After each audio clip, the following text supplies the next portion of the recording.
Perfect! Alright, mga kamandirigma, isa pong mapagpalang araw ang aming handog sa inyong lahat.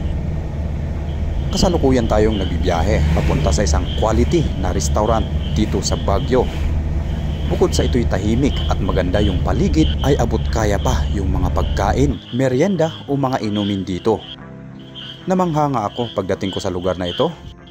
Bukod sa magandang ambience, ay ang luwang pa yung parking space. Maaliwalas tingnan. Kumbaga parang nasa bahay ka lang.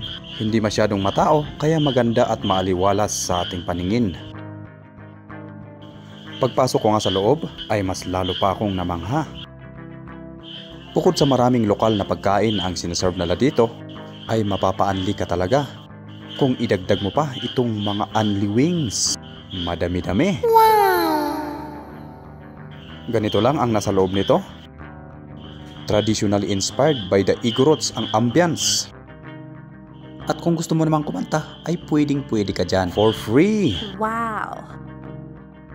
At kung grupo naman kayo, ay pwede kayong magrenta ng mga kwarto. At ang kagandahan nito, consumable yung inyong pagrenta. Biruin mo yun, meron na kayong video okay. May sarili kayong privacy bilang isang grupo. Mura pa yung mga pagkain. Abay siyempre, dito rin kayo makakabili ng ating produkto na rice wine. Pwedeng-pwede nyong ipares sa mga paboritong pagkain o pulutan dito sa Baguio o Cordillera. Available dito ang mix-mix na sikat na pagkain o ulam doon sa Sablan Benguet,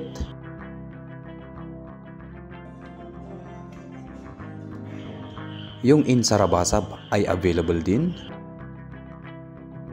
kinuday o kiniing na ginisa. Kiniing o kinuday. Karami dak mga kasto eh. Introducing kiniing kinuday sa Ibaloy. Naimas na ito eh. Try yun. Bacony taste, diba? At marami pang iba ang pwede nyong i-order pag napunta kayo sa The VIP Cafe and Restaurant. At hanggang sa muli mga kamandirigma, mabuhay po at ingat po tayong lahat.